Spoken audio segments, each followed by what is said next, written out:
పవన్ కళ్యాణ్ గారు అర్థం చేసుకోవాలి. రైట్. చంద్ర శ్రీనివాస్ గారు, ఓవరాల్ గా బ్రహ్మనాయుడు గారు మీరు తీసుకునే టాపిక్ లో ఇందాక బాబు గారు చెప్పారు జనసేన తరఫున ఏం చెప్పారు, 98% స్ట్రైక్ రేట్. 98% స్ట్రైక్ రేట్ కావాలంటే 100% జోయ్ గారు చెప్పినట్టే. అవునంటారా కాదంటారా చెప్పండి బ్రహ్మనాయుడు గారు. మీరు కూడా అనేక channel, yellow media, blue channel ఇవన్నీ ఉన్నా గానీ సామాజిక చైతన్యం కోసం, బడుగు బలహీన వర్గాల చైతన్యం కోసం మొదటి నుంచి ఒకే ఒక్క ఛానల్ ప్రైమ్ 9 నిలబడుతుంది.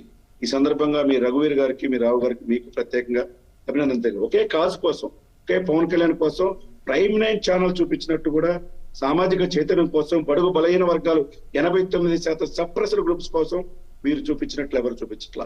మీరు చెప్పండి, సికే బాబు గారు చెప్పినట్టు 98 స్ట్రైక్ రైట్ రావాలంటే అటు టీడీపీ అభ్యర్థులు గెలవాలన్నా, ఇటు జనసేన అభ్యర్థులు గెలవాలన్నా 100% జోయ్ గారు చెప్పింది ఫాలో అవ్వాల్సిందే. ఇకపోతే February 14th పాలకొల్లులో మేనిఫెస్టో అంట. ఉభయ గోదావరి జిల్లాలో 34 స్థానాలు ఒక్క సీటు కూడా గెలవనీయని చెప్పేసి శపథం చేశారు పవన్ కళ్యాణ్ గారు. అవును.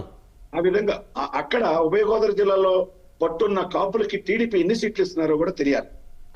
అప్పుడు ఎక్కువ సీట్లు ఇస్తేనే రాష్ట్ర వ్యాప్తంగా ఇక్కడ చంద్ర గారు ఎన్ని తీసుకుంటున్నాం అనే పరిస్థితి నుంచి ఎన్ని ఇస్తున్నారు అనే వ్యత్యాసం చూడండి ఆ మాటకి. అంటే ఇక్కడ అదే పరిస్థితి ఇప్పుడు అలా అయిపోయింది. ఇంకంతే.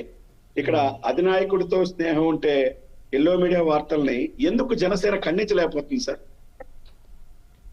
వైసీపీ జోగయ్య గారి పేరు మీద బానిసత్వానికి అలవాటు పడే వ్యక్తి అది కోరుకోడు అని చెప్పేసి వైసీపీ ఫేక్ జోగయ్య గారి మీద పేజ్ క్రియేట్ చేసి పాపం ఆయన మీద ఏ పేజీలు లేవు, ఆయన ఫేస్బుక్ లేదు. అవును, ఆయన మీద ఫేస్బుక్ పేజ్ క్రియేట్ చేశారు. బానిసత్వానికి అలవాటు పడే వ్యక్తి ఎందుకు సీఎం కోరుకుంటాడో ఆయన మీద చేస్తున్నారు వైసీపీ వాళ్ళు. ఇంకొకటి దీనికి మించి ఒక న్యూస్ చదువుతున్నట్టుగా వాయిస్ ఓవర్ ఇస్తా ఇట్లా టీడీపీ జనసేన మధ్య పొత్తు చెడిపోయింది. ఆ చంద్రబాబు నాయుడు గారి పవన్ కళ్యాణ్ విభేదాలు వచ్చినాయి. ఈ పొత్తు పొడవకూడదు ఉద్దేశంతో రకరకాల ప్రయత్నాలు ఎవరు చేయాల్సిన వాళ్ళు చేస్తున్నారు.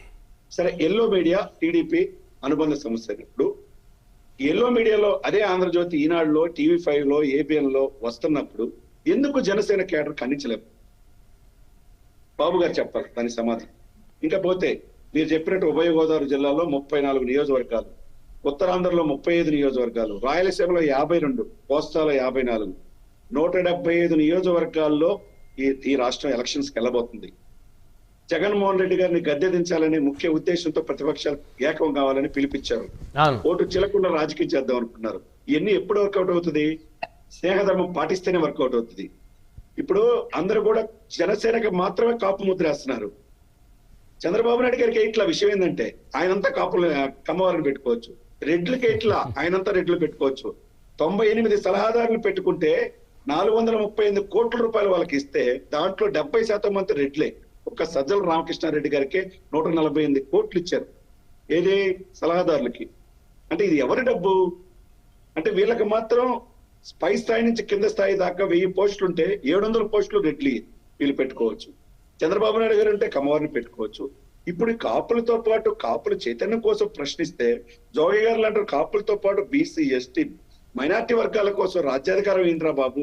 89% సప్రెస్డ్ గ్రూప్స్ అని ఏంటి సార్ అడుక్కోవటం? ఈ దేహాన్ని స్వాతంత్రం వచ్చి ఇన్ని సంవత్సరాలైనా ఎందుకు అడుక్కోవాలి సార్? అంటే మీరే 2 కుటుంబాలు 4 పార్టీలు ఏంటి సార్ ఇది? 2 కుటుంబాలు 4 పార్టీలు.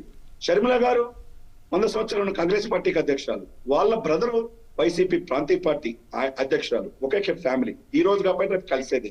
ఇంకొకటి టీడీపీ, తెలుగుదేశం పార్టీ, స్థానిక పార్టీ, ఇప్పుడు జాతీయ పార్టీ అనుకుంటున్నారు. చంద్రబాబు నాయుడు వాళ్ళ వియ్యంకుడు, వాళ్ళ తోడలుడు రఘుబడి వెంకటేశ్వర భార్య బీజేపీ పార్టీ. ఇక్కడ చూడండి, అయితే కమ్మ లేకపోతే రెడ్డి. ఈ ఆంధ్రప్రదేశ్ పరిస్థితి ఎవరు పరిపాలించకూడదు. ఇక కులాల మధ్య కంక్లూడ్ చేయండి చందు గారు, కంక్లూడ్ చేయండి. అంటే వారు మొదటి నుంచి కూడా ఒక వ్యూహాత్మకమైనటువంటి రాజకీయాలు చేసుకుంటూ వచ్చారు కాబట్టి కొంచెం ఆ 2 వర్గాలు రాజకీయంగా, ఆర్థికంగా, సామాజికంగా చైతన్యవంతులుగా ఉన్నారు కాబట్టి బలంగా ముందుకెళ్తున్నారు. వారిలో ఐకమత్యం ఎక్కువ కాబట్టి ఆ వర్గాలు బలంగా ముందుకెళ్తున్నాయి. సో వారిని చూసి ఈర్ష్యపడడం కన్నా వారిని చూసి ఎలా ఐకమత్యంగా ఉండాలి, ఎలా వ్యాపారాలు చేయాలి, ఎలా ఆర్థికంగా ఎదగాలి, ఎలా రాజకీయంగా ఎదగాలని మిగతా వర్గాలు నేర్చుకోవాలంటే ఇప్పుడు అందరూ నేర్చుకున్నారు. అందరూ తెలివితేటలు వచ్చినాయి, విద్యావంతులు చైతన్య జోగయ్య గారు చెప్పిన బాటలో అందరూ కూడా బడుగు బలైన వర్గాలు 89% నడుస్తున్నారు. ఒక నాయకుడిగా ఈ సప్రెస్డ్ గ్రూప్స్ అంత ప్రతినిధిగా పవన్ కళ్యాణ్ గారు సీఎం కావాలని కోరుకున్నారు. Right. కావాలంటే ఏం కావాలంటే గౌరవప్రదంగా ఉండాలి, సీట్లు ఇచ్చే విషయంలో బ్రహ్మనాయుడు గారు right. న్యాయపరంగా ఉండాలి.